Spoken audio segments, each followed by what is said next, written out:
It was around late lunchtime when it happened. Hifril floated down among the daffodils where their clan socialized and played some simple card games while sharing a sip or two of bittersweet nectars. They landed on a stalk away from the crowd to check their wings, slicking away some dirt and reaching into the nectary to shake one of the stamens onto their palm. They took up the pollen in their palm and brushed it over the edge of their gossamer wings to create a sharp, sunny yellow stripe from the root to the tip, clapped the excess dust from their palm, and picked up a glob of nectar before flitting closer to the group. As they touched down on the large mushroom, their friends looked over for a moment. One rolled his eyes, and the other two pretended not to notice while Hifril sauntered close, holding their bead of nectar up and trying to look pretty and approachable. They looked over the cards at the mushroom, and Gore hid his hand from them. Hifril would never cheat for anyone, but instead of pouting it out, they offered a greeting. "Hey gang, what you playing today?" Gore scooted away from them a little bit, and neither of the others seemed willing to answer until Jakal offered an answer. "It's Hagnor, Frill." "Nice, it's been a while since we had a full game of Hagnor, eh? Can you deal me in?" Again, none of the Fae answered, but Rhaeara's wings twitched with the question. The atmosphere was tense in spite of the bright sun and the waves of yellow daffodils all around. Hifril was not discouraged, though. They knew things would be difficult today, and so perked up their chest a bit and took a sip of the warm nectar which stained their lips yellow, while watching their friends make some plays. Gore's turn came around, and he placed his army card down, attached a weapon, and made his attack toward Rhaeara. She responded by shutting down the attack with a reserve card, and Hifril nodded to theirself while commenting, "I thought that was a good play, Gore." "Yeah, well, that's probably why it didn't work." "What's that mean?" Jakal stopped the train of thought. "Don't take it personally, Hifril. Gore's been trailing behind all game. It's not you." It's kind of hard not to take it personally when he talks like I'm the problem. Jakal, Gore, and Rhaeara all tensed up, waiting for Hifril to react, but this prediction did not come to pass. They all expected them to go on about fair treatment or inclusivity, stuff that Gore often called whining, but they didn't go on. They wanted to speak up, but there was pressure today, so instead they stayed quiet as the turn passed to Rhaeara. She played a spell that improved her defenses and simply passed to Jakal, who played his spell to copy that defense and passed back to Gore, who scowled a bit while drawing their next card. Hifril sat down between Jakal and Gore, causing the latter Fae to hesitate before playing a fresh army and weapon. This time Gore sent his attack to both of the other players, and each of them in turn stopped it on their shared defenses. Hifril buzzed her wings at the play, kicking up some of the pollen and triggering a reaction from Gore, who looked them in the eye with an accusative glare. Hifril pouted in response, but nothing was said until Jakal tried to keep the peace with what he thought were gentle words. "Maybe it's best if you give him some space." "I've given him space for some days," Hifril protested. "It's bad enough what y'all said, but it's not fair to... Could you just fuck off?" Gore was serious and direct with his outburst. Hifril was visibly hurt and stood up to leave as Jakal tried to stop them. "Wait, don't overreact. He's just frustrated." Their pollen-dusted wings stretched out, preparing to take flight. "I get it, Jakal. When I'm frustrated, I have to curb myself, but when Gore's frustrated, I have to give him space. I'm fucking off now." They took off in a puff of daffodil and sunlight. Frill flew fast away from the field, their lips and palms still stained yellow by the nectar they had dropped in haste. Tears began to well up in their eyes while they thought about the pain of the days before and had no thoughts about where they were going, until finally they approached the shoreline. They realized then how tired they were and floated down to sit among the rocks, cradled by crashing waves. They shrugged their shoulders while tiny glinting tears rolled down their cheeks and off into the salt water, momentarily turning the deep blue-green to bright and clear shades before mixing in. Unbeknownst to them, Frill was being stalked by a sharp-finned predator. It lurked just beyond a nearby rock, watching with hungry, lifeless eyes while the Fae let theirself be consumed by their sadness. A soft whimper escaped their yellowed lips, and the predator leapt out of the water after them. Its maw appeared as a well of dark red falling from the sky toward Hifril. Droplets of water fell around the rock where they sat, and a rush of glittering specks of light swirled up from where their rump touched the rock's surface. Frill saw its body hit the wet, gray slab, and its tail kicked against their body despite becoming invisible, sending them crashing against another nearby stone. This massive fish flopped itself against the rock to turn around and prepare another jump in the direction of its prey, but instead found nothing. Without further hesitation, the beastly fish flipped itself back into the wash and was gone. Hifril could no longer concentrate and returned to visibility again. Wincing in pain as they tried to flex their bent wing, they reached back and calmly ripped the broken piece of their wing off, throwing it into the water out of frustration. This caused the fish to return, gulping down the gossamer and leveling its eyes in the direction of the wing's former keeper. Hifril glared while tears once again began to fall. Then they flinched as the fish shot itself out of the water, but this time there was no impact. A crunching sound could be heard nearby, followed by some wet tearing, and when they opened their eyes again, Hifril saw a much larger fin attached to smooth gray skin, speckled with black spots. Their eyes flowed up the body to see the rings of barnacles tastefully covering gray breasts, spotted by black, giving some blue-green color to their form. Above them were dark, black eyes and long, thin lips dressed in fish blood.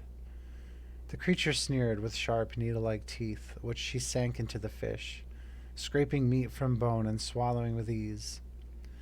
Hifril knew they were at her mercy, and when her black eyes, ringed with thin stripes of gold, fell on them, they thought it was truly the end.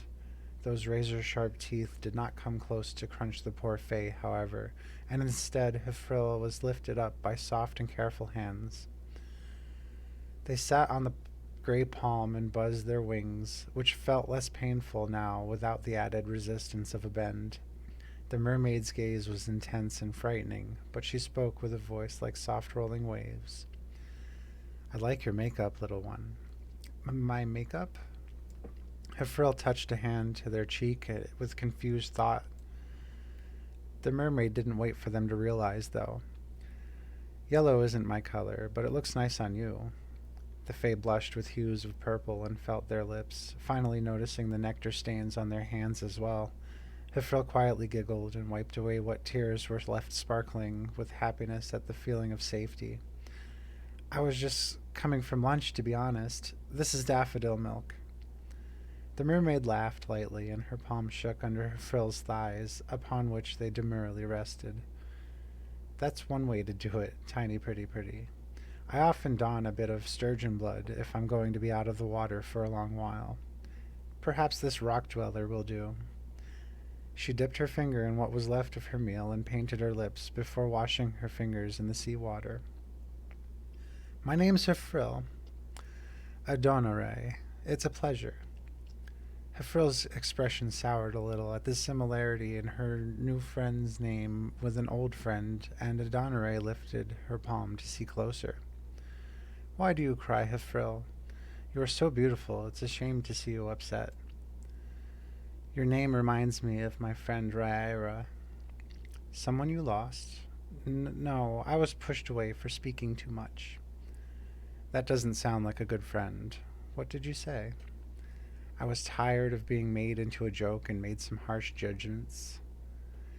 Adonare smiled, and her gigantic pupils narrowed to reveal the gold around them. Hifril was captivated by their depth and found themselves staring a bit. The two femfolk met in this way, and for the moment Hifril sighed, so the mermaid asked them plainly, "What did you tell them, Hifril Anna?" "Anna?" "Yes, you are my friend. I will be your keeper in trust." The Fae was confused, but felt it was okay. "I told my friends that they shouldn't joke with me so harshly when they can't handle it themselves. I called Jakal a know-it-all with an empty head. He acted like it didn't faze him, of course. I told Rhaenyra that she's a manipulative bitch, and she laughed about that. Then I told Gwar that he's a sexist, and he immediately countered by saying I'm fake and self-important. I just wanted the mean jokes to stop. Are these judgments fair, Hifril Ana? They are. The three of them do these things, and they say that they can be mean because they're my friends, but I don't want mean friends. Hifril almost began to cry again, but Adonaray's fingers sidled up to them, and they leaned on it, feeling the soft, salt-scrubbed texture. The two of them sat like this for a long moment, while the waves crashed around the bay. What would you like to do about your friends? I don't know. I just think they should be kind, but they have always been too rough on me. Maybe you can find new friends. Well, they talk about how I have outbursts. Everyone in the clan knows how I get frustrated and say things that are on my mind. You should be allowed to speak your mind, little dear. I know. Hifril huffed and felt the frustration come on, so they changed the topic. I like your barnacles. You're so pretty. Thank you. Adonare grinned with her threateningly sharp teeth. Do they hurt you? We don't feel pain like that. If they break my skin, I might hurt, but this is fine. They are nourished by my body, and I get to have some nice curves for it. She illustrated this by holding her chest close and showing off her cleavage, to which Hifril remarked about being jealous. Adonare, Anna, I wish I could be comfortable in my body like you are. I think that's why Gwar said those things. We were almost lovers, but he doesn't like the way I act. In what way do you act, darling?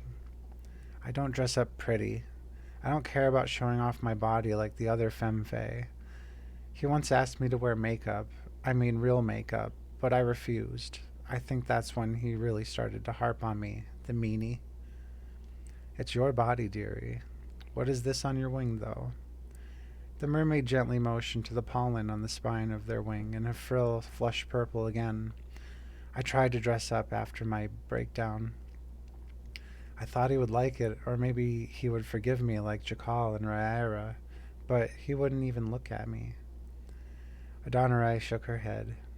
Makeup should be for you.